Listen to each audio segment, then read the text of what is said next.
আচ্ছা তুমি থাকো, আমি গিয়ে কথা বলে বিয়েটা ভেঙে দিয়ে আসি। এভাবে আর কতদিন ফারিয়া? কয়েকদিন পর পর এক একটা ছেলের সাথে তুমি দেখা করতে আসো, আর প্রতিবারই তুমি আমাকেই নিয়ে আসো। বাসা থেকে বিয়ে ঠিক করলে আমার তো কিছু করার নেই, আর আমি তো গিয়ে তাদের সাথে আস্তে আস্তে বিয়ে বসতেছি না। তোমাকে বিয়ে করবো বলে আমি তাদের সাথে বিয়েগুলো ভেঙে দিচ্ছি। আচ্ছা ঠিক আছে, যাও, বেশি সময় নিও না, তাড়াতাড়ি চলে এসো। ওয়েট করো, হ্যাঁ গেলাম।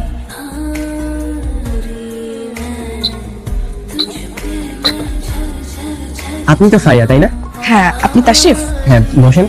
আমার তো আসলে বিশ্বাস করতে কষ্ট হচ্ছে যে আপনার সাথে আমার বিয়ে ঠিক হয়েছে। কেন বলুন তো? না, এতগুলো ছেলে দেখা হয়েছিল, তারা হয়তো এক একজন ভুড়িওয়ালা, না হলে টাক, মানে আপনি তো দেখছি পুরোই উল্টো।